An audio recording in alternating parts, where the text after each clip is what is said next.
Welcome. Here I am, hiding in this corner here. My name is Levi Darby. I serve as the Director of Jewish Life at the Peninsula Jewish Community Center. And I feel very privileged to welcome you here this evening for this program under the auspices of the Israel Forum. The Israel Forum is a signature program of the PJCC in which each year we gather together to explore an important issue relating to Israel, be it political, foreign policy, cultural, or social, or economic. And this year we have the pleasure of hearing Professor Eran Kaplan speak about Israel's post-Arab Spring world.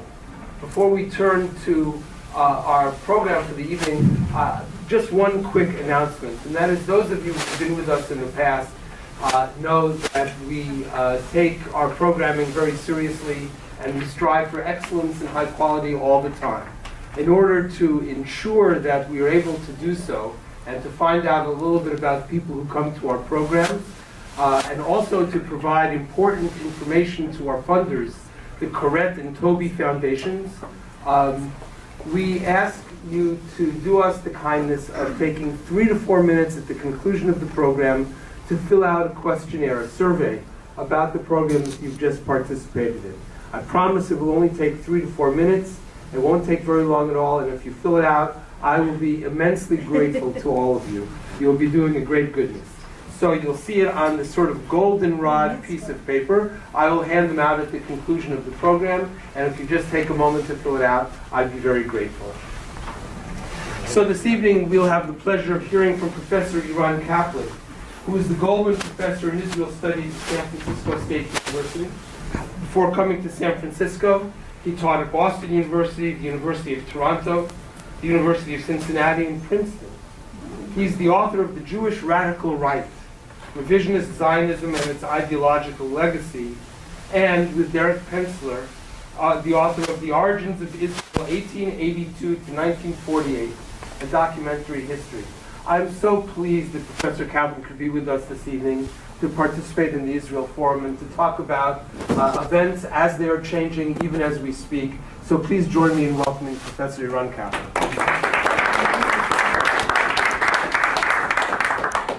Thank you, Rabbi Darby, for this wonderful introduction. Thank you, all of you, for coming tonight to hear about a rapidly changing Middle East and Israel in this rapidly changing Middle East. When I was first contacted about this talk almost a year ago, the Muslim Brotherhood was in control of Egypt. And if they were still in control of Egypt, this talk, I think, would have looked very differently than it will today. So events are changing right in front of our eyes, and they're impacting the perspective and focus even of what we'll be discussing here today. Every Monday in the Knesset, in the building of the Knesset, the Likud list, meaning the members of the Likud in the Knesset, the Likud cabinet members, the Prime Minister, and oddly enough, mayors who are members of the Likud have a weekly meeting. By all accounts, the Prime Minister hates those weekly meetings. He does not like many of the members on the Likud list, personally, politically, for other reasons. And he's fearful that some of them, especially those who are farther to the right than he is, are trying to trap him in those meetings, to get him to make statements that would later impact policy. So he avoids those meetings, if possible. When he's in the meetings, he usually doesn't speak. But this past Monday, he spoke for 2.5 hours, which is quite different and out of norm for him in those forums. And he was willing to take questions from the members of his list. And you can only imagine that they were talking about the peace negotiations that are now going on between Israelis and Palestinians that are mediated by John Kerry and his team. In fact, I think over the past 3 months, John Kerry spent more time in Jerusalem and Ramallah than he did in Foggy Bottom. And he's returning on Monday, and he's waiting for answers. And I think the fact that John Kerry's waiting for answers was also on the mind of the Likud members in the room. So they asked the Prime Minister what are you going to tell John Kerry? And he said a few interesting things. One thing is that he told them, look, we'll have to divide the land of Israel into two states. There's no way around it, which is more pronounced than what he said in his famous speech at Bar Ilan University 3 years ago, where for the first time, publicly committed to the principle of a two-state solution. Here he said, we'll divide the land of Israel into two states, and he basically told them, we know what the lines or parameters roughly are, but he also said there are some settlements that are outside of the settlement blocks that have historical and biblical significance, and I will never give them up. And he was talking about Hebron and Bethel. How he'll solve it, I don't know. So that's one thing that he said, and that made the headlines. But he also said something else, and there are no reporters in the room, but politicians are eager to tell reporters what was happening in the room, so we think we know what happened. And he said, you know, Kerry and the Americans, they're pressing us on the Palestinian issue. And Kerry thinks that if we resolve the Israeli-Palestinian issue, we'll resolve all the tensions in the Middle East. That's the cornerstone. That's the pinnacle of everything else that's happening in the Middle East. And he said, but that's of course wrong, because the crucial issue is Iran. That's the real issue. And maybe he was posturing. Maybe he was saying it in anticipation of Kerry's visit. But in some ways, he was revealing a fundamental tension that has existed in Israeli foreign policy, or the way Zionists and later on Israeli politicians have been seeing the Middle East all the way back to the 1940s. Because there was an internal debate already within Zionist circles and Israeli circles. What are the crucial issues that they are facing in the Middle East? Is it the conflict with the Palestinians, or are there broader regional issues that are more crucial for the survival of the Jewish community, later on the Jewish state after its creation in 1948? And in fact, if we go back to 1948 and the creation of the State of Israel, and we have the map that you can look at, so the early borders and later borders of the State of Israel. In fact, the war that ultimately brought to the creation of the state, what we call the 1948 war, but a war that actually started in late 1947 and officially only ended in early 1949, was divided into two wars. The first phase of the war, from late 1947, till the creation of the state, between May 14th and May 15th, 1948, was in fact a civil war, mandatory Palestine, between Jews and Arabs, between Jews and Palestinians.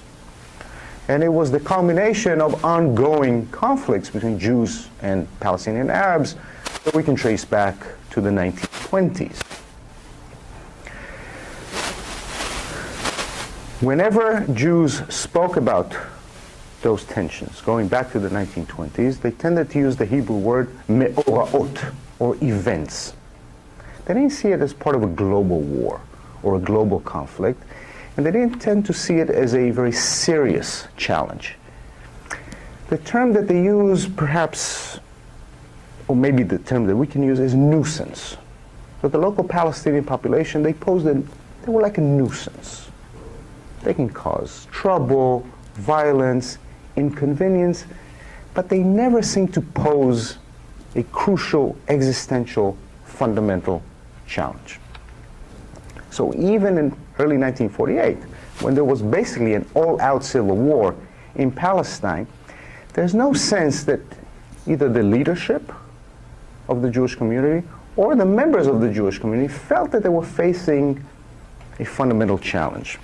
For example, we have an incredible document, which is a survey that what would become the Israel Broadcasting Service, radio service, conducted in 1948 among members of the Jewish community in March and April of 1948.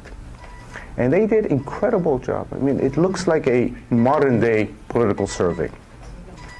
And they asked various members of the Jewish community but how do you feel about current events, about the fighting that's going on? And what comes across is that almost unanimously, people were not concerned with the fighting between the Jews and the Palestinians in Palestine. They said, yeah, it's a nuisance, we can't drive to certain places, sometimes we can't get to work, but we'll prevail, we'll defeat them. We're very optimistic. But then they said, when the Arab countries joined the war, and there was consensus in the Jewish community that once they declare independence and the British are out, that the Arab countries will join the war, something that of course happened on May 15, 1948. Then it's a completely different issue. They were not as optimistic about that phase of the war. And they said, if we don't have support from the world powers, we don't know if we'll be able to survive an all-out attack from the Arab countries. And indeed, the last 2 weeks of May of 1948 and the first 2 weeks of June 1948 did not look all that optimistic for the young Jewish state. Egyptian forces were advancing along the Mediterranean coast, threatening Tel Aviv, which was the heart, really the capital of the Jewish community in Palestine until Jerusalem officially became the capital. Syrian forces were advancing in the Galilee. The Arab Legion, the Jordanian army, was establishing its control in East Jerusalem. Things did not look all that promising. And there was a sense of existential threat that this entire enterprise could disappear. Then a series of ceasefires brokered by the UN, coupled with Soviet support, changed the tide of the war, and ultimately Israel was able to prevail, not only to prevail, but to repel the invading Arab forces, and in fact establish borders that were larger than what was given to it under the UN partition plan of November 1947. So they prevailed and won the 1948 war, but the memory was that those Arab armies, the Arab states, pose a potentially an existential threat, that they can destroy the state of Israel. The local Palestinian population, the local Arab population, they're a problem, but they're not a fundamental threat. This was the sense. And if we, in fact, follow early Israeli policy towards the region, the Arab population, and the Arab countries, it followed in those two tracks. The Palestinian Arabs posed daily or regular security threats, mainly in what came to be known as the infiltrations of the 1950s and 1960s, as Palestinian Muslim refugees would infiltrate from the Gaza Strip mainly and the West Bank for a host of reasons, some of them for terrorist activities inside of Israel. Again, nuisance, security issues, but it was never seen as a fundamental threat to the stability of the state. The great fear was of a massive Arab invasion, like the one that happened in May of 1948. So Israel created various devices to deal with the Palestinian infiltrations. But the great fear were the Arab countries, and since 1954, when Nasser became president of Egypt, clearly the number one threat and the greatest fear of Israelis was Egypt. And in fact, the two wars that followed 1948, both 1956, which was a joint operation with the French and the British, and then 1967, the aim of those wars was Egypt and getting rid of the threat posed by Nasser. And Nasser made clear in the 1950s and 1960s that his intent was to destroy the Jewish state. He didn't mince any words. He promised again and again that there will be a second round for 1948. Then in 1948, the Arab countries were naive, they were not prepared, they were not ready. But a second round is coming. And in the second round, the state of Israel will be destroyed, and the Palestinian refugees will return to their homes. So Israelis lived under this threat. Also, Egypt created for Israelis a sense of siege after 1948, because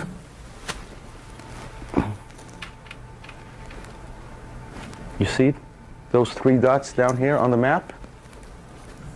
These are the Straits of Tiran, which control the entrance to the Gulf of Aqaba. Israel had the city of Eilat, which is at the northwestern tip of the Gulf of Aqaba. And this could potentially provide Israel with access to the Red Sea and then the Indian Ocean. But the Egyptian government imposed a blockade on the Straits of Tiran and did not allow any Israeli ships or commercial ships bound to Israel to pass through the Straits of Tiran. So this also added to the kind of sense of siege that Israelis lived under and the threat that they felt Egypt posed. And this was the main reason for the operation in 1956, where Israel combined with Great Britain and France in an attempt to topple Nasser and lift this threat, each country with its own interest in that operation. The French and British failed miserably. The Israelis succeeded.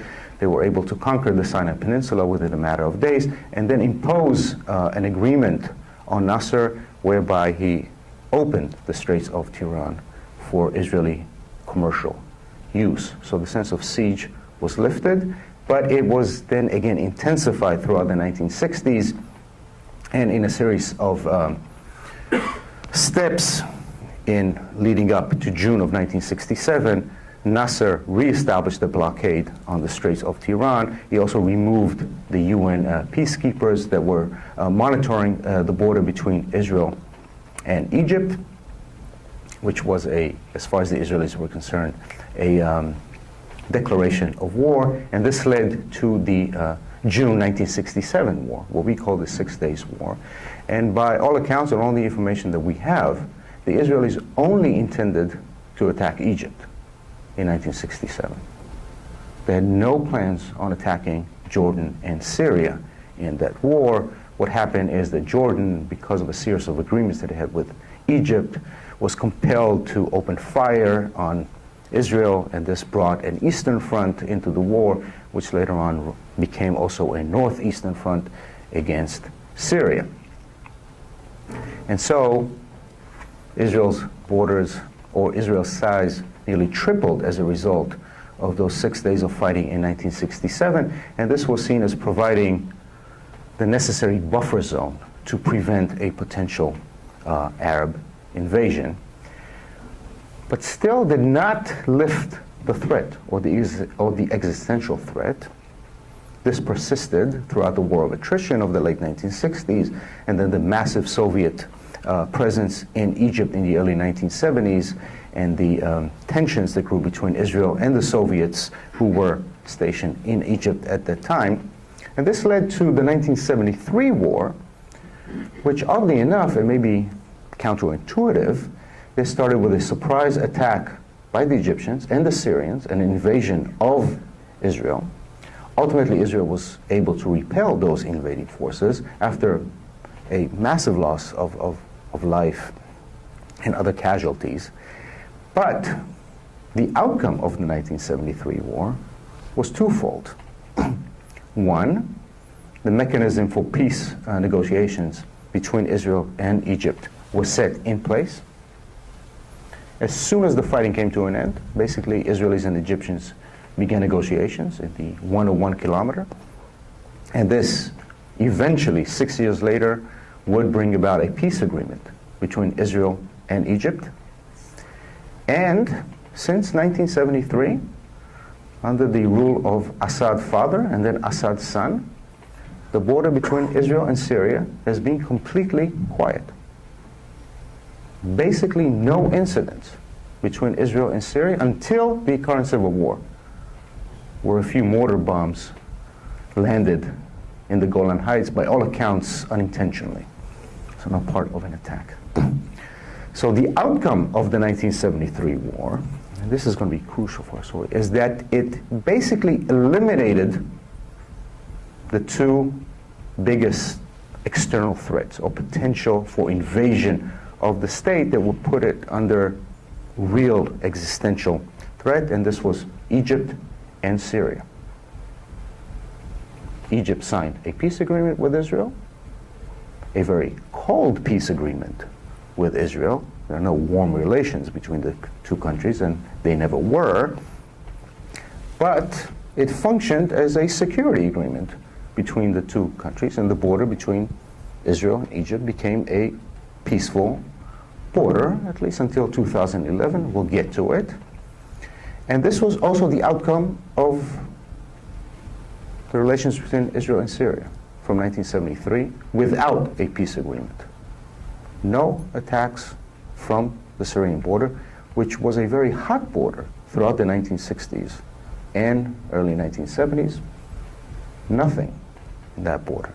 Now, the Syrians did have other fronts for Israel, and we'll address them later, but those two fronts, or these two existential threats, were eliminated. Now, I spoke about this dichotomy between the existential threat that the external Arab countries are posing and the tensions with the Palestinians.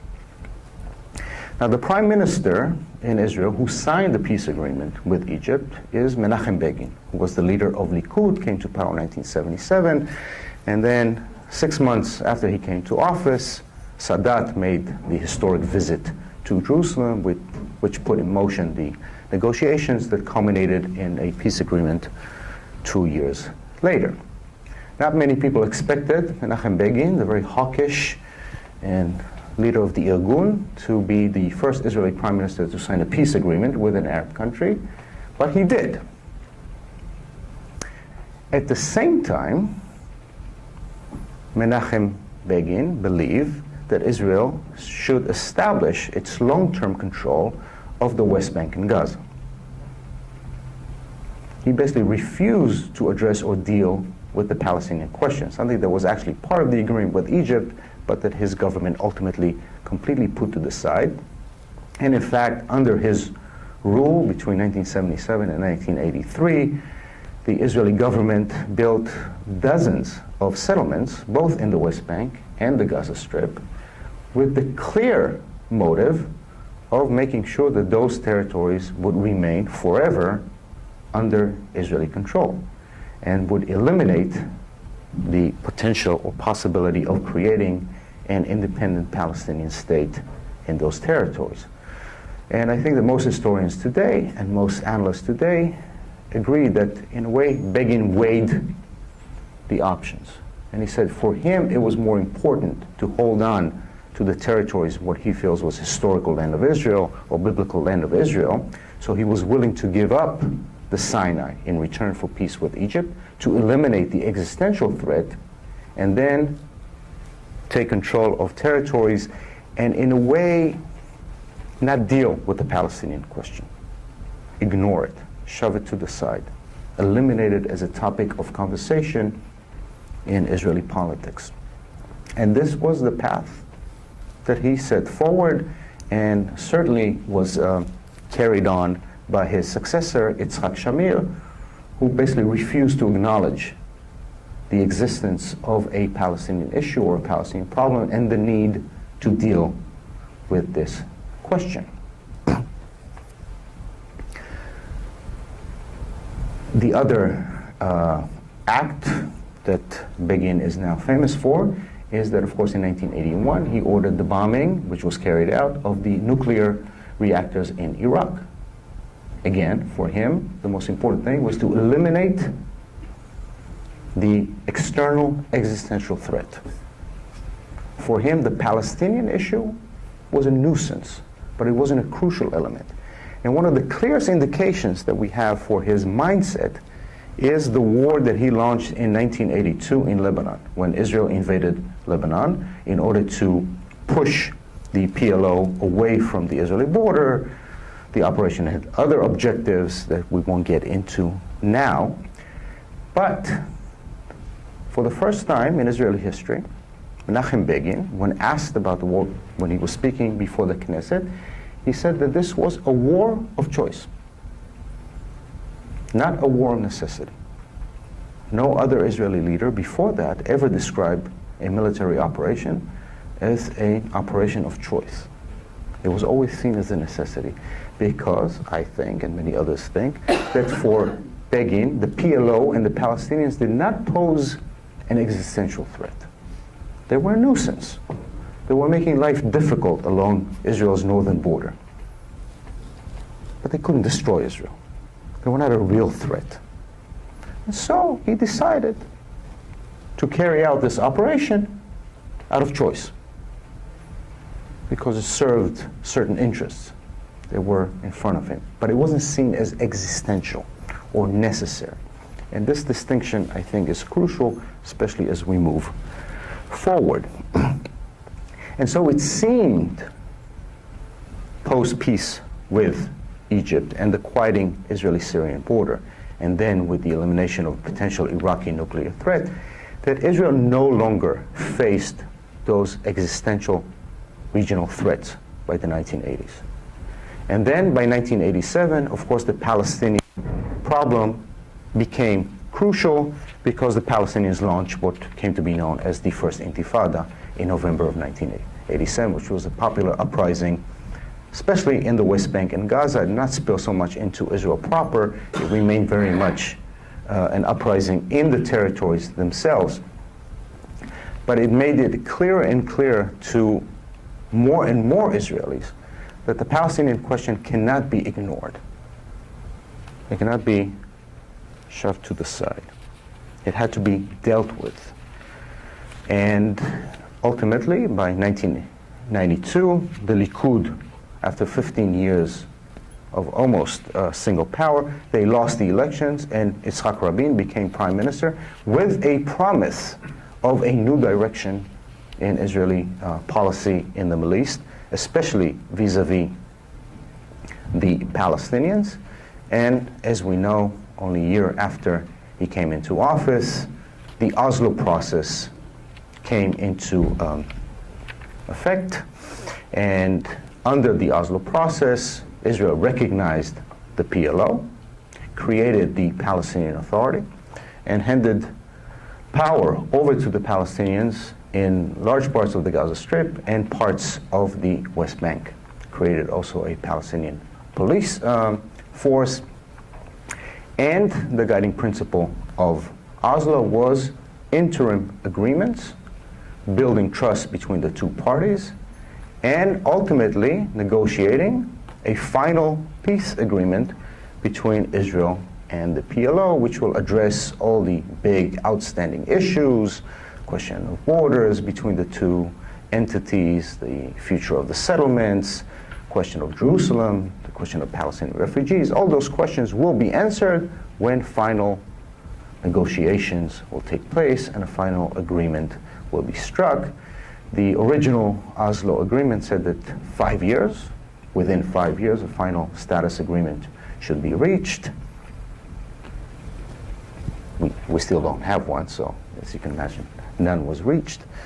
And then in 2000, Ehud Barak, the prime minister, initiated the summit in Camp David, where with American mediation, the PLO and the Israelis again met in an attempt to arrive at a final status solution between the two parties, negotiations that collapsed. And in their wake, Second Intifada broke out in Israel, thousands of dead on both the Palestinian and the Israeli side, suicide bombers in the heart of Israel, buses blowing up, hotels blown up, and not a lot of optimism that a peaceful solution could be achieved between Israelis and Palestinians. But again, no sense that any major existential threat was on the horizon. At least not until the Arab Spring, where things would become a little more dicey, we could say more interesting, but they would upset the kind of the equilibrium that developed in the Middle East. Because the sense up until the Arab Spring was that the only outstanding issue, or the main outstanding issue between Israel and the Arab world was the Palestinian question. Israel withdrew out of Lebanon. There are some disputes whether the withdrawal was complete, but it entails one village. Still no agreement with Syria, despite the fact that the parameters for a potential agreement with Syria were clear and negotiated, and by some accounts, Israel and Syria they were close to achieving an agreement on a couple of occasions, but that the core issue was the Palestinian question. And if this question is resolved, then Israel would integrate peacefully into the rest of the Middle East. This was the assumption, and will draw on existing agreements with Egypt, with Jordan. Peace agreement was struck between Israel and Jordan in 1994, and then expand to the rest of the Middle East. Well, things changed. And the events that we call the Arab Spring, I don't know if we still use this term, in a way changed things. It seemed up until a year ago that they would change things in a much more fundamental way. Maybe they didn't change them all that much in hindsight, but here are some of the changes. So when the events started in Tunisia, it seemed, I think, for most people harmless. Israelis were intrigued by what was going on in Tunisia. I think there was overall sympathy towards the opposition forces in Tunisia. There was interest, but it wasn't all that immediate. Tunisia is far enough. Maybe we can switch to the other map. It has no border with Israel. When in 1982, Israel forced Arafat and the leaders of the PLO out of Lebanon, they sent them to Tunisia, which was far enough from Israel, so it was not seen as a threat. But the Arab Spring did not stop in Tunisia, and soon there were uprisings in Egypt, which ultimately would bring down Hosni Mubarak, the president of Egypt, and in many ways the guardian of the peace agreement between Israel and Egypt. Again, this was not a warm peace between Israel and Egypt. At least initially, after the peace agreement was struck, tens of thousands of Israelis visited Egypt. I think we can count the number of Egyptians who visited Israel on the fingers of two hands. Egyptians don't visit Israel. Many of them cannot visit Israel. They will be threatened if they visit Israel. There was an Egyptian journalist who visited Israel. He's no longer a journalist in Israel, in Egypt. He was kicked out of the journalism guild for visiting Israel. The Egyptian officials allowed, in some cases encouraged, certain levels of anti-Zionism and anti-Semitism in Egypt. If you went to bookstores in Cairo, the 1980s, 1990s, the Protocols of the Elders of Zion were available for sale, most bookstores. But the sense is that the Egyptian leadership would allow certain levels of anti-Israel, anti-Zionism, anti-Semitism to kind of let the steam out, but they would maintain all security agreements and cooperation between the two armies and maintain security, which they did by all accounts. And so the border continued to be fairly quiet. But before we address the rise of the Muslim Brotherhood, we have to go back to the other map and consider changes that took place in the Palestinian territories in 2006 and 2007, which are going to be crucial. So the Sinai Peninsula was returned to Egypt, but the Gaza Strip and the West Bank remained under Israeli control. Then the Palestinian Authority was created, and it controlled basically all of the Gaza Strip and parts of the West Bank. Then in 2004, Prime Minister Ariel Sharon came up with his unilateral disengagement plan to pull Israeli forces out of the Gaza Strip and dismantle the existing settlements in Gaza. So by 2005, there was no Israeli presence in the Gaza Strip. It was completely under Palestinian control. But in the 2006 elections, in the Palestinian Authority, Hamas, the Islamic organization, and its base of power is the Gaza Strip. It was created in the Gaza Strip. It's an offshoot of the Muslim Brotherhood in Egypt. it won the overall election in the Palestinian Authority. Most countries around the world did not recognize the Hamas government and threatened to sever ties with the Palestinian Authority and cut off financial aid. This led to Fatah and the PLO reasserting its control, and this ultimately led to a Hamas coup in the Gaza Strip, whereby Hamas took control over the Gaza Strip. And by 2007, there were two Palestinian governments. PLO government in the West Bank, where the president of the Palestinian Authority was Abu Mazen, and a Hamas-controlled Gaza Strip. Now Hamas, Muslim Brotherhood, deep ties to the Egyptian Muslim Brotherhood.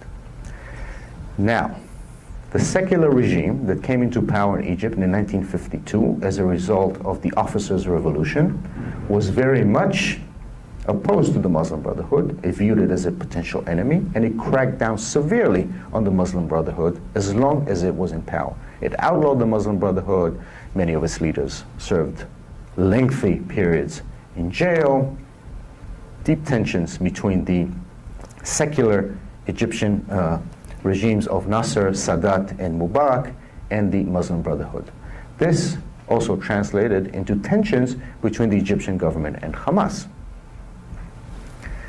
When Israel pulled out of Gaza, it basically placed a blockade on Gaza.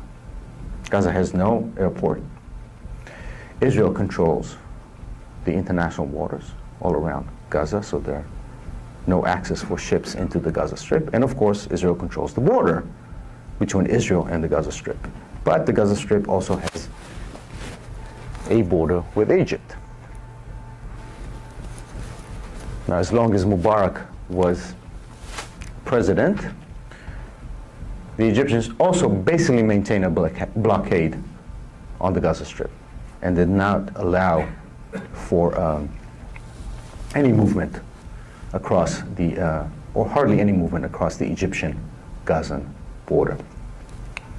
One other thing that we need to take into account is that under the peace agreement between Israel and Egypt, the Sinai Peninsula was a demilitarized zone, meaning there is no military presence of the Egyptian military in the Sinai Peninsula, only police presence. That's part of the agreement. And the Egyptians cannot have military presence. This made the Sinai Peninsula basically into no man's land. There's no heavy military presence. There's no centralized government. Now, the population in the Sinai Peninsula is very small. Not a lot of people live there. Very harsh desert, mainly Bedouin tribes. For the Bedouin tribes, this meant that they could run the Sinai Peninsula basically like a mob operation. And this is their number one source of income. They're criminals. They have criminal activities in the Sinai Peninsula, and they're in the business of smuggling. They get used parts of cars from Israeli criminals from the Israeli side of the border, and they smuggle it to the rest of the world, and they smuggle in drugs and other things into Israel across the border.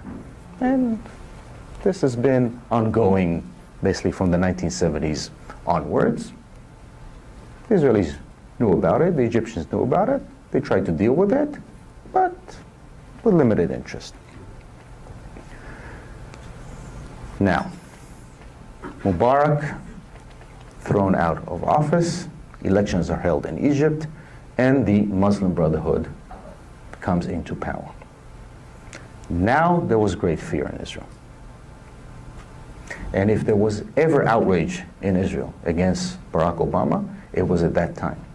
For not supporting Mubarak and keeping him in power, they felt that allowing Mubarak to fall will bring an end to the peace agreement, that the Muslim Brotherhood will renounce the agreement with Israel, and this will reestablish Egypt as a potential threat against Israel. So this was a real fear in Israel. It didn't materialize, but the fear was there.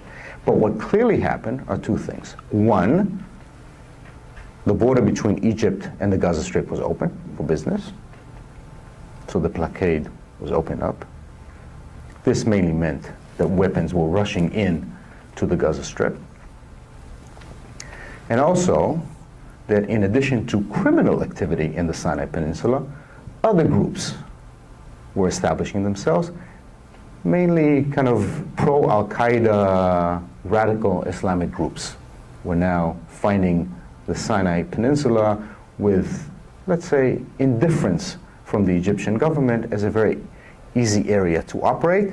And indeed, in 2012, there were several attacks on Israeli targets from the Sinai Desert. And we know of coordination between the Hamas in Gaza Strip and those Al-Qaeda affiliate groups that were operating in the Sinai. One of the attacks was on the city of Eilat. There were other attacks on military patrols in the desert. So it seemed that there was going to be a new front. Again, this did not turn into a new front or an existential threat, but there was certainly the fear. In fact, perhaps the greatest impact of the 1 year that the Muslim Brotherhood was in power and that there was a vacuum in the Sinai Peninsula is that tens of thousands of African migrants and refugees entered Israel. Because for the Bedouins, there was a new business plan. They'll also smuggle people into Israel with the new void. And one of the most interesting or problematic issues now in Israeli politics that Israel has faced is how to deal with those 50,000 some migrants who came into Israel during this period. So it's an interesting political question. I'm not sure it's an existential issue, but this is one of the kind of the unintended consequences of the Arab Spring and one of the most lasting outcomes of what happened in Egypt. But there was a sense that Hamas was ascending. It would soon eclipse the Palestinian Authority or the PLO in power. It had the backing of Egypt, and that it could now, with Egypt, pose a new threat to Israel. So suddenly, the situation in the Middle East, beyond just the immediate Palestinian question, seemed much more complicated. Egypt collapsing, will the peace be intact? Hamas on the rise in Gaza. Things seemed interesting, to say the least, on the southwestern front of Israel. With it, we also had the administration of Ahmadinejad in Iran, which we have not mentioned so far, and its clear kind of anti-Semitic policies and radical anti-Israeli rhetoric with a nuclear program. So this also posed potential great threat. And then, soon enough, the action moved as part of the expanding Arab Spring to Syria. Now again, Israel faced an interesting dilemma: how to react to the civil war in Syria. No great love for Assad, but a very quiet border, very stable border since 1973. What if Assad is toppled and the Sunni opposition takes control? Who knows? So very little was heard from Israel about the civil war in Syria, and no firm position. The only concrete actions that Israel took was several strikes in Syria to prevent sending weapons from Syria to Hezbollah and Lebanon. So this was the only Israeli intervention in the Syrian civil war. But the Syrian civil war would have other very interesting consequences. Let's switch to the other map. So one of the other major developments of the 21st century in the Middle East is the fact that the two most dominant powers in the Middle East are no longer Arab countries. The two most dominant countries, except for Israel, in the Middle East in the 21st century are Muslim countries, but not Arab, Iran and Turkey, that emerged as the dominant players in the region. So we spoke about Iran, and we know what their motives were, the Shia country of Iran, but Turkey also became a very interesting player. The 1990s were the big honeymoon between Israel and Turkey. Israel had relations with Turkey going all the way back to the 1960s, But in 1990s, relations flourished, economic relations. Israeli tourists were flooding Turkey. Turkey became one of the biggest trading partner for Israel. There was cooperation on a host of levels. Great relations between Israel and Turkey, allies. But about 10 years ago, there was a political change in Turkey, and the Erdogan was elected as prime minister, as head of an Islamist party.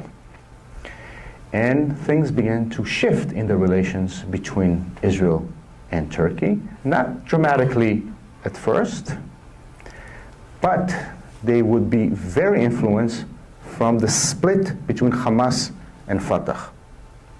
Because once Hamas established itself in control of Egypt, Erdogan became the #1 supporter and backer of Hamas and Gaza.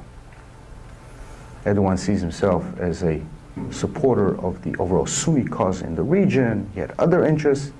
He was very much hostile to the Egyptian government of Hosni Mubarak, and he became a backer and sponsor of Hamas, and with it, the relations between Israel and Turkey began to deteriorate, and they deteriorated rather quickly. There were some very silly mistakes and steps taken by the Israeli government, including humiliating the Turkish ambassador in Israel, something that was completely uncalled for.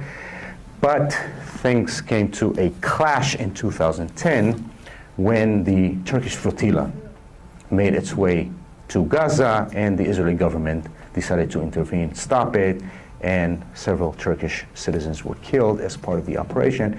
And this almost led to a severing of the diplomatic relations between Israel and Turkey, but relations became very, very strained between Israel and Turkey and became very hostile as a result of the flotilla incident in 2010. So there was a sense in Israel leading into 2011 and 12, with the events in Egypt, with the civil war in Syria, with a menacing and threatening Iran, and now a hostile Turkey, that the Middle East was very different. There was not just the Palestinian issue, but that there were potential threats in many places in the Middle East, and there was a growing sense in Israel that the American administration became indifferent. Some would say clueless when it came to the Middle East, and that maybe Israel can no longer trust the United States. Very famously, 2 years ago, the Israeli foreign minister, Lieberman, said that maybe Israel should start shopping around for other allies in the world because he could no longer trust the United States. He renounced those words.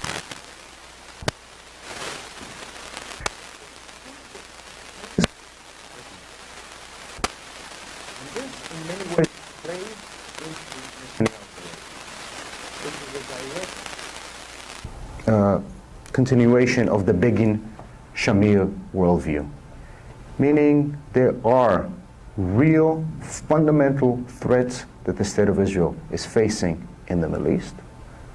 Those are the issues that the state has to deal with. The Palestinian issue at best is a nuisance. It could be dealt with, but there's no necessity to deal with it. And by all indications, Netanyahu was completely uninterested in addressing the Palestinian issue. And whenever the Palestinian issue came about, you heard about Iran. That the real threat, the existential threat, is Iran. The world should stop worrying about the Palestinian issue. This is not the core issue. It will not resolve the tensions in the Middle East. Deal with Iran, then deal with the rest of the issues in the Middle East. Now, couple that, a new axis, in a way, was forming to the north of Israel. So a sense in Egypt, Muslim Brotherhood with Hamas, potential threat, but a troubling axis was building to the north. Turkey, Syria, and Iran, and deep cooperation among those countries. Cooperation that now seems odd because Iran is Shia. Erdogan is very much a Sunni Muslim and very much for the Sunni cause, but they had their own interests. Syria and Iran were famously part of the axis of evil, so they were rejected by the West.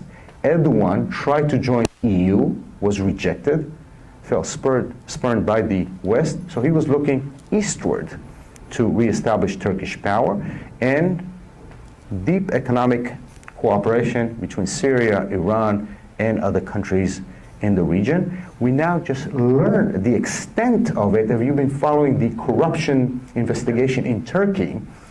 Apparently, Turkish companies were helping to undermine the sanction regime against Iran. So the levels of cooperation between the Turkish government and the Iranian government circa 2010 and 11 ran very, very deep and very, very close to the Turkish prime minister. So by most accounts, Israel had every sense to feel threatened by this relationship. We also learned a few months ago that Turkey was systematically outing Israeli Mossad operatives working out of Turkey and on Iranian targets. So there was a sense that this new axis was developing and could very much threaten Israel. But then the tide began to shift, and a lot of it had to do with the Syrian civil war. Because ultimately the Syrian civil war became a war between the Assad regime, they are Alawites, which is an offshoot of the Shias, and the main allies of the Assad regime is, of course, Iran, and the Hezbollah, which is a Shia organization in Lebanon. The opposition are Sunni. And the opposition is sponsored by Saudi Arabia, the Gulf states, and Turkey. So Erdogan aligned himself clearly with the Sunni camp in the Syrian civil war, and this began to strain the relations between Turkey, Syria, and Iran. So the axis did not hold for too long, and there were some cracks in this axis. Also, Hamas is a Sunni organization. Now, for years, it had very good relations with Hezbollah and other Shia organizations. Just anecdotally, just before the Oslo Accords were signed, Rabin came to the conclusion that Hamas, which was created during the first Intifada, posed challenges that were unlike any other challenges that the PLO ever posed to Israel. Felt that they could not defeat Hamas with the type of tactics that Israel used against the PLO and other Palestinian organizations for years. And he felt very frustrated, and he decided to exile the leaders of Hamas to southern Lebanon in early 1993. Because southern Lebanon was under Israeli control, so they exiled them just north of the Israeli zone in Lebanon. By accounts that we learned later on, Hezbollah basically adopted the leaders of Hamas, and by all accounts, one of the things that they taught them was how to prepare suicide vests. This is something that Hamas learned while they were in southern Lebanon, and of course started using it in 1994 in earnest inside of Israel. So this, again, one of the unintended consequences of some actions. But there was cooperation between Hezbollah, which is a Shia organization, and Hamas. But when the civil war in Syria broke out, Hamas and their political headquarters were in Damascus, aligned themselves with the Sunnis and with the historical members of the Muslim Brotherhood. And there was a rift between Hamas and Hezbollah, between Hamas and Iran, and between Hamas and the Assad regime. And so Hamas moved its political headquarters back to Cairo for a while, as long as the Muslim Brotherhood was in control, again realigning the forces on the ground. And so the threats or the axis did not seem maybe as menacing as before. And then this past summer, of course, another revolution in Egypt, and the secular army reasserted itself in power. They are now in the process of criminalizing the Muslim Brotherhood again. One of the first actions is that they sealed the border between Gaza and Egypt again. They reasserted control over the Sinai Peninsula, And we have many accounts and indications that the security cooperation between Israel and Egypt is as strong or even stronger than ever. So Egypt doesn't seem, at least for now, as a major threat. Also, it seems that Syria has stabilized in a way that it seems that Israel is not too unhappy with. A weakened Assad is perhaps the best solution that Israel could have hoped for out of the Syrian civil war. So you don't have al-Qaeda offshoots running the country and threatening the security in Israel North, but you have kind of a tamed, under control Assad. And then other changes were also taking place recently. So the sense was that the Obama administration was clueless, no leadership, didn't know what it was doing. But this view might also be changing because there are two very interesting developments that had to do with the new northern axis in the Middle East. In Obama's visit to Israel, one of the most concrete outcomes of this visit is that in their meeting at the Prime Minister's residence in Israel, Obama insisted that Netanyahu call Erdogan in Obama's presence and apologize for the flotilla and promise that there will be financial compensation to the families of those who were killed in the flotilla. And since then, we have a beginning of thawing of the relations between Israel and Turkey. And again, there are indications that there'll be strengthening in the near future. So this was key for Obama to press the issue of reestablishing the ties between Israel and Turkey during his visit to Israel.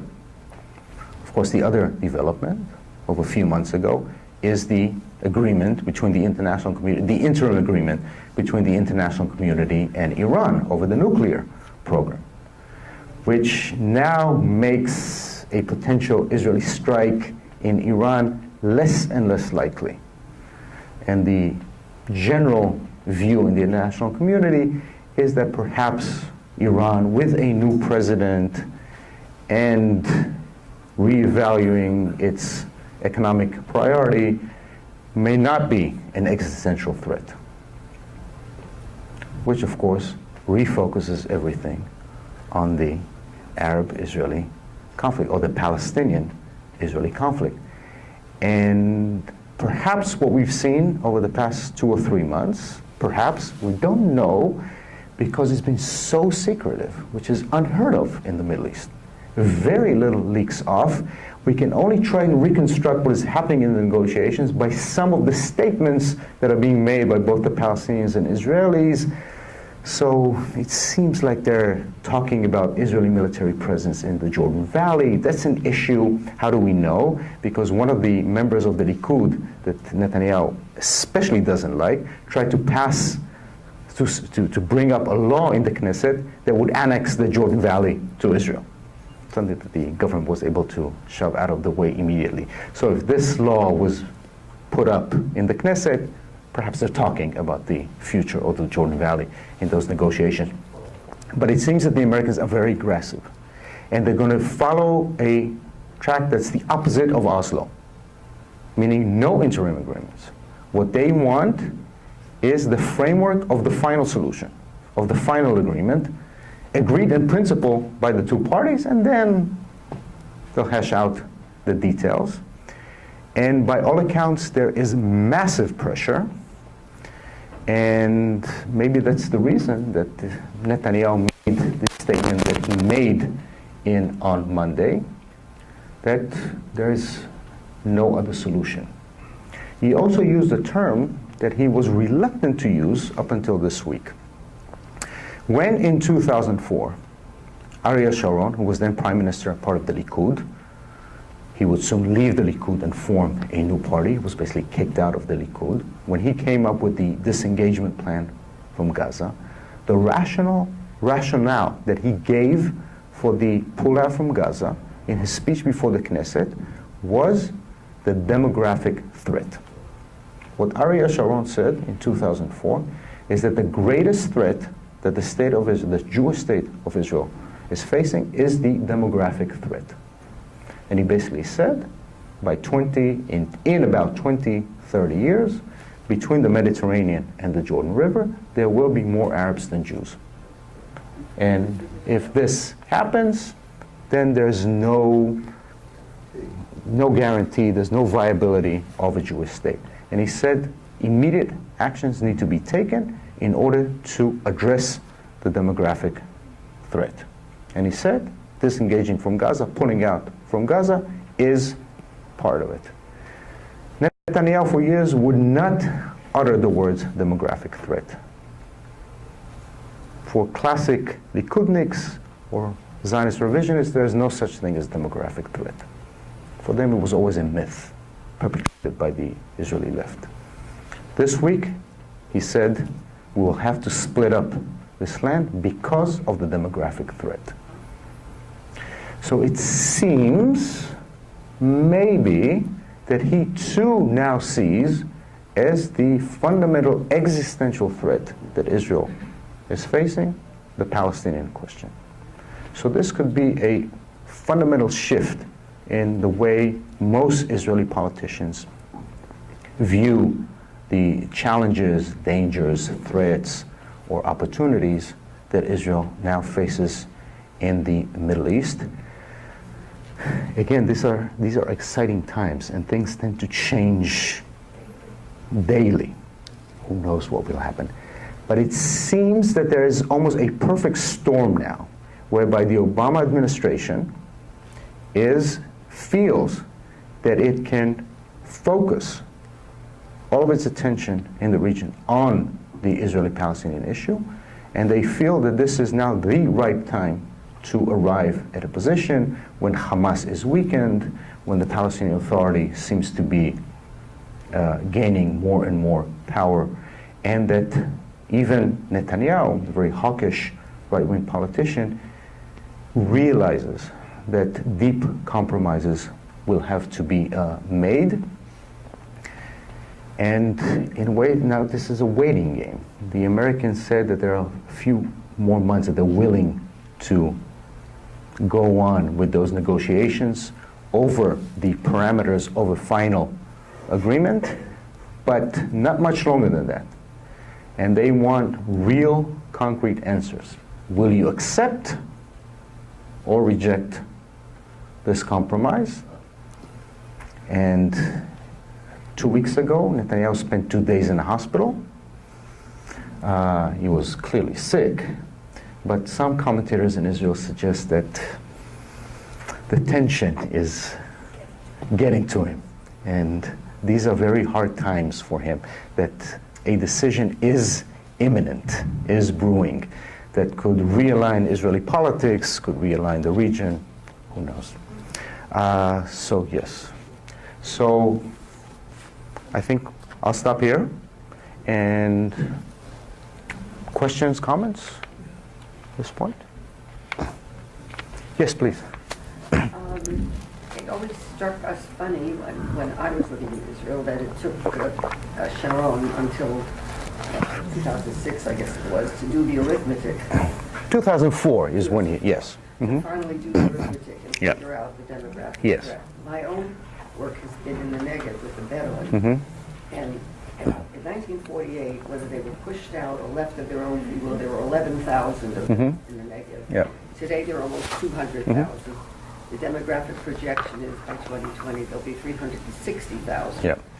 You don't have to be a genius in mathematics to figure out that demographic threat. Yeah. That's one point. The other you didn't mention, which I would like you to mention, is the other unintended outcome, not just the migrant workers who come into Israel, but the trafficking of women that has been done through the Sinai, with the Bedouin and the Sinai. Yeah. And that's a serious Absolutely, problem yes. in Israel. Yeah. You're absolutely right about the second point, and it's horrific. And some of the stories that we heard about how the Bedouins treated those migrants is horrific. As to the demographic issue, interesting. I taught a summer course for journalism students in Israel this past summer. And we visited many parts of the country. We also visited the Jewish community in Hebron. And they have a little museum, and they give a spiel, an introduction. And part of their presentation is they have this academic study about demographics. And they found this expert, and he claims that all the numbers are a myth. There are only 500,000 Arabs living in the West Bank, according to their study. So on the extreme right in Israel, there is a tendency to treat the demographic issue as a myth or as a kind of ideological ploy against them. The extreme left in Israel also will not use the term demographic threat because they view it as racist.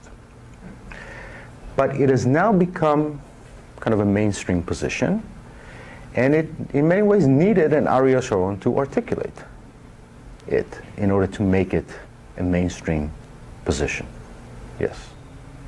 Well, it needed a Begin to do an agreement. It needed a Nixon to go to China. Yes. It may need a Netanyahu to sign a peace agreement. Absolutely.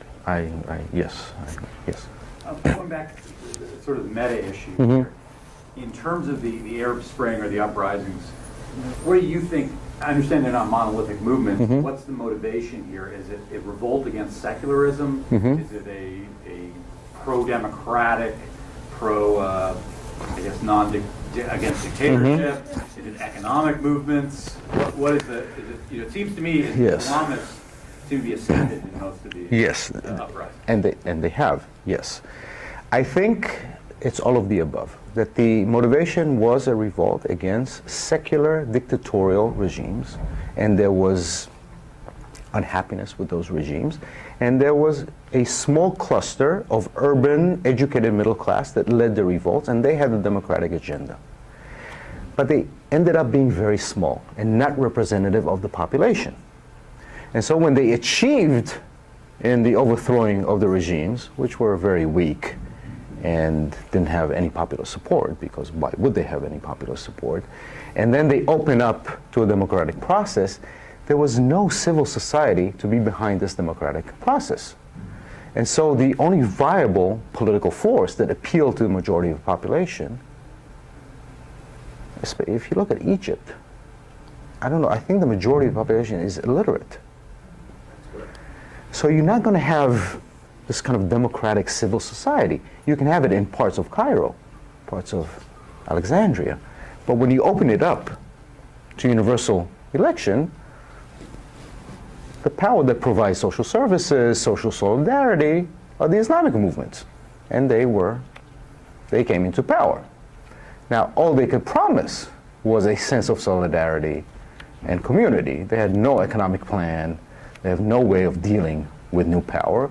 So in Egypt, they failed miserably. By all accounts, they're failing in Tunisia, and they're reforming there. In Libya, they failed from the very beginning. Syria.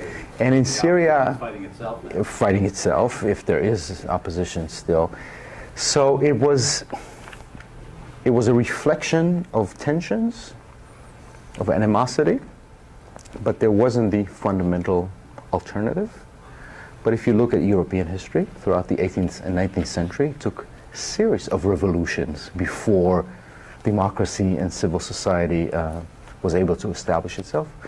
So it'll probably take time in the Middle East as well. Could take a long time. We still don't know. But that's, for now, my take on the developments. Yes, please. Do you see the increasing violence between Sunnis and Shiites in Iraq as having an existential threat, perhaps through al-Qaeda to Israel? Again, the view in Israel is that the threat that al-Qaeda poses is more of the nuisance. It could be terrorist attacks. It could be singular acts, but not an army invading, marching, putting the country under threat. And I'll go back to the 1950s. The majority of the terrorist attacks came from the West Bank and Jordan. But the Israelis knew that the Jordanian regime did not support them, had no interest in sending them, and in fact tried to prevent them. So Israel didn't launch a war against Jordan. It launched a war against Egypt, because there it knew that the government was behind those operations. So the thinking was, terrorism is a nuisance. Israel developed expertise like no other country of dealing with terrorism and those threats. is what do you do with the existential threat? And I don't think Israel views Al-Qaeda as an existential threat, unless it gets a hold of nuclear weapons, then it changes the equation. But I would put it this way. Yes? Let's say that they have an agreement between Palestinians and Israel. What's the position going to be with Hezbollah and Hamas? Mm-hmm. How will that affect the agreement, and how will that affect Israel? Yes. Well, Hezbollah is in Lebanon. So tensions with Hezbollah, that's a story with its own dimensions. The question of Hamas, it's a big problem. First, it's a problem of geography, because in this solution, if it's ever agreed upon, how will the West Bank and Gaza be connected? If we switch to the other map, here is Gaza, here's the West Bank. They're not connected. So you have this issue to resolve, beyond just who's in control. The hope is that Hamas is already weakened, and that ultimately there will be popular support for the agreement, and therefore power could be consolidated by PLO or the Palestinian Authority. That's the hope. But there are so many other issues that nobody's talking about, that at least I, as a historian, very frustrated with. I raised this issue. Peter Binder brought it up. When the U.S. and the Soviet Union were negotiating disarmament treaties in 1987, there were huge debates about the minutiae. Oh, we'll get 3 less missiles here. We'll get 4 more less missiles there. They'll have to move them 70 miles from Czechoslovakia. Well, we can't have them in Cuba. All sorts of details. In hindsight, nowadays, who cares? Those details are meaningless. Again, now I think we're all bogged down in the details. Will there be Israeli patrols along the Jordan River? My sense, it's almost irrelevant. That's not the crucial question. There are much bigger questions that nobody raises. What's going to happen the day after the agreement, when a Palestinian state is created? Let's look at South Sudan, created recently. It's a failed state already. By all indications, the Palestinian state would be on a straight path to failure once it's created. It has no economic viability. There's no indication it would be able to take care of itself. Nobody's talking about the need to take care economically of this state when it's created. What type of economic ties will be created between Israel and the Palestinian state? What kind of regional guarantees will there be to support this nation state? It's so much more, if a two-state solution will materialize. Let's assume that this is the international consensus, this is where things are headed. Again, could be surprised. But if it happens, far greater than the question of if the border will be 1 mile to the east or to the west is the actual viability of this state. And it seems to be nobody's talking about it. The lesson of the 20th century, after the Second World War, when the great empires collapsed and countries were created all over the world, is that how many of them failed in the process of decolonization or the collapse of empires. Very few of them were able to succeed. Israel is the rare exception in this process of the 20th century. And there's no indication right now that the Palestinians are on a path to economic viability or independence. So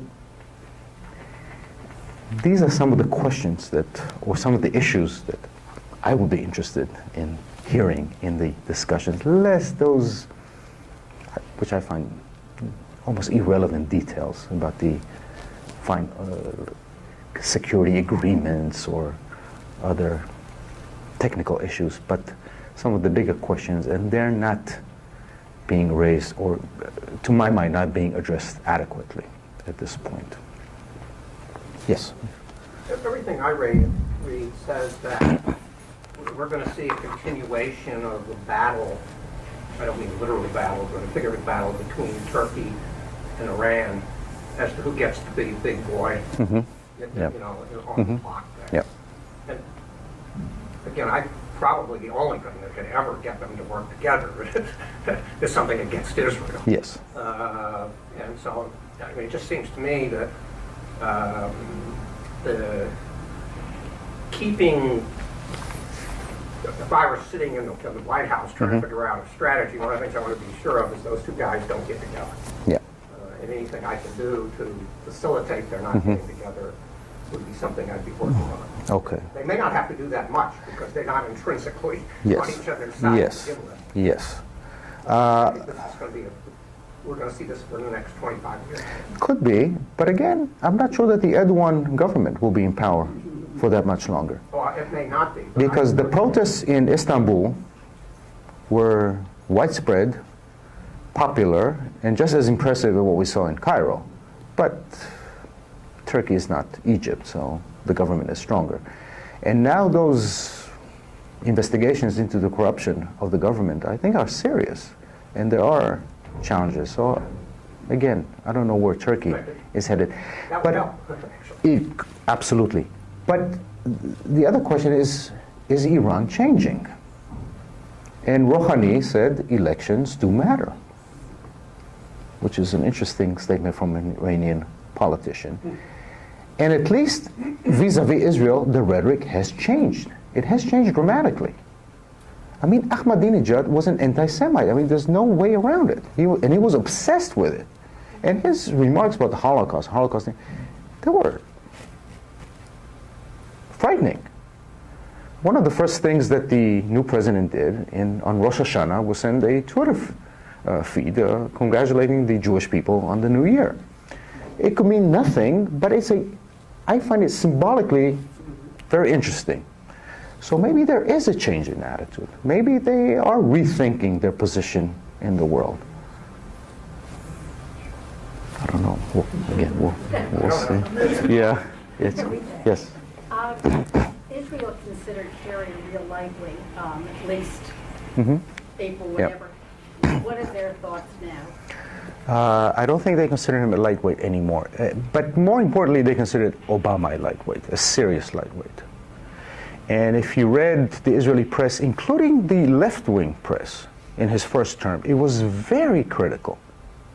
And even on the pages of Haaretz, by kind of liberal commentators, he was described as clueless.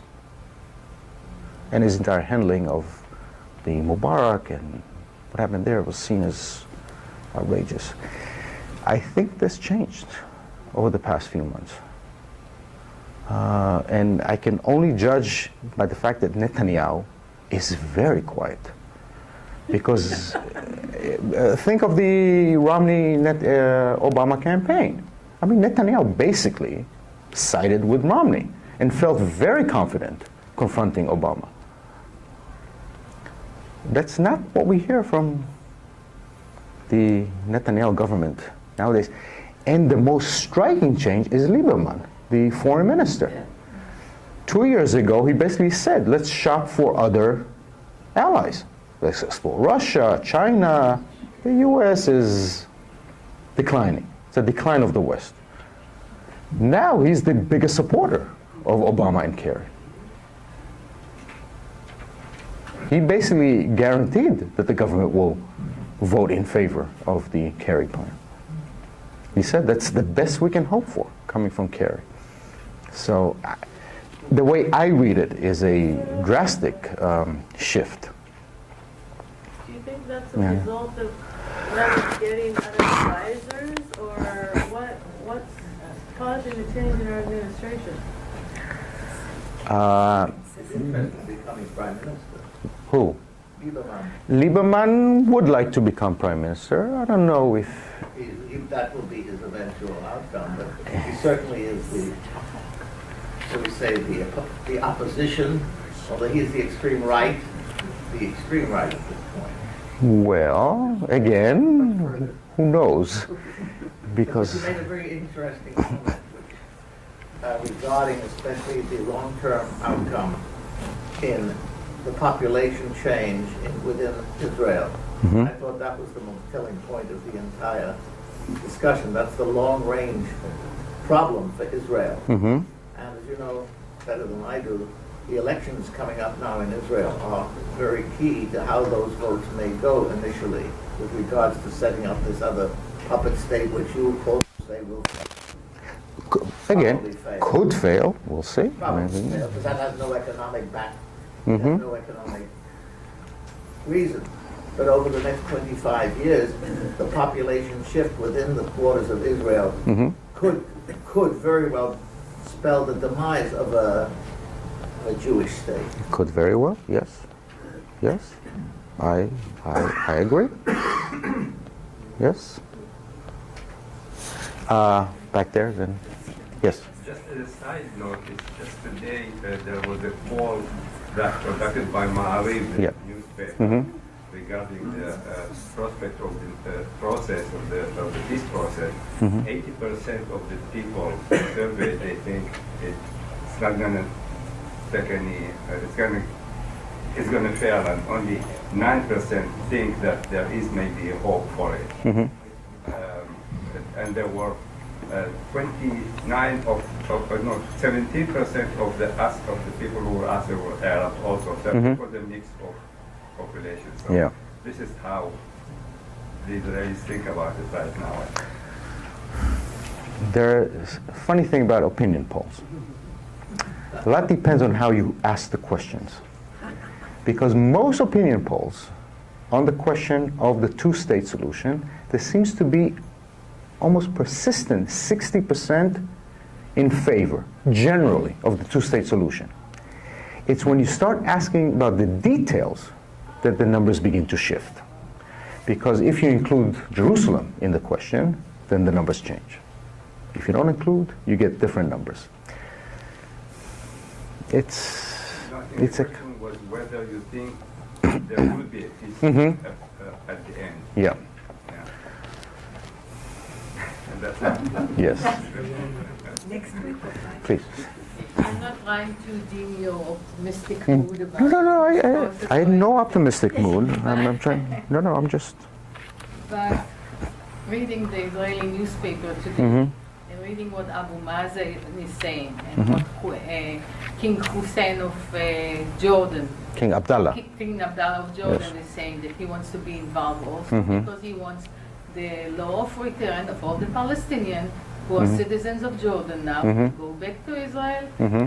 and get some compensation beside it. Mhm. So how are you going to solve this law of return that they are Mhm. demanding that all more than 2 million Palestinians will go back to Israel?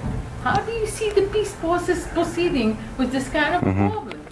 Israelis are going to commit suicide Uh-huh. if they will allow it. No, nobody's seriously considering the allowing the return of the refugees. No. This, by all accounts, is not part of the Kerry plan. It'd be pretty much established that the refugees will be allowed to return into the Palestinian state. What has been part of the discussion since 1993 is that perhaps Israel would absorb a symbolic number of refugees, 1,000, 10,000. It is unclear that they want to become citizens of the state of Israel. That's not all that clear. Is it an issue? Maybe, I don't know. But it's part of the negotiation. Again, I'm not optimistic. I'm just was trying to show you that there's a shift in mood in the Middle East, and there's a serious refocusing on the Arab-Israeli conflict, something that seemed almost impossible 3 years ago. That's my only point. Will come out? I don't know. Yes. When we're talking about the peace process, Mhm. I think your talk is on refocusing from the Israeli Yeah. perspective. Mhm.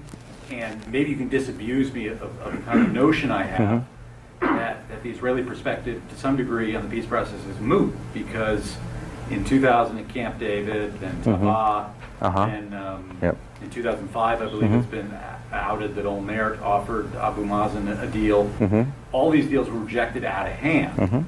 That there is no intention on the Palestinian side to make peace under any circumstances.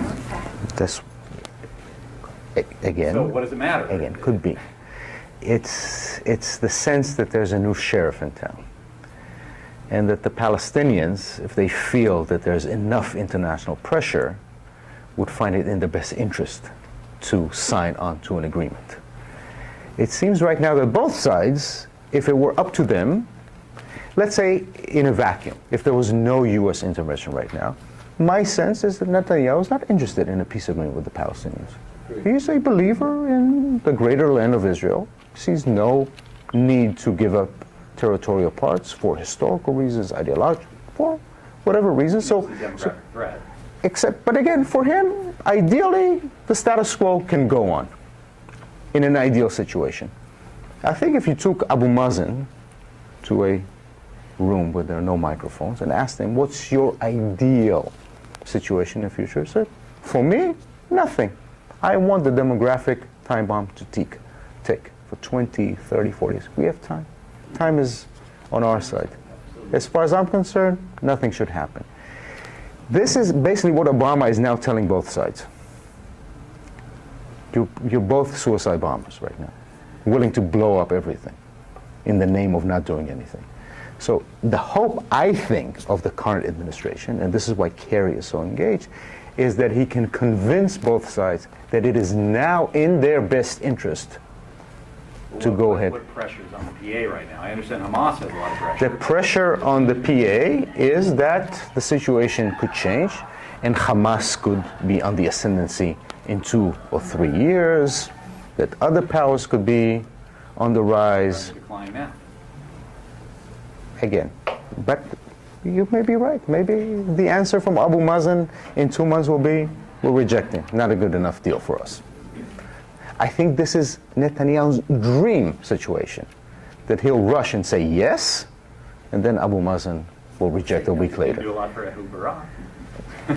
Well, other things did him in, but One last question, perhaps. okay. The situation with Ehud Barak was, from what I understood, he gave away the store at Arafat. No. First of all, he didn't give anything. Well, I heard that. No. There were discussions. There were offers. Uh-huh. Nothing was. But Arafat did. Nothing was given away. As Arafat said in the last day of negotiations, if I sign on what you offer right now, I can sign my death warrant, meaning they'll kill me if I'll make those concessions. Arafat is no longer there. Abu Mazen is there. Again, maybe nothing has changed. Maybe again the outcome in 2 months will be that both sides or one side will reject and there'll be no peace negotiation. But there might be the potential now for a perfect storm whereby the two sides would feel that it is in their best interest to go ahead and sign on. Maybe. Maybe not. Please join me in thanking our speaker.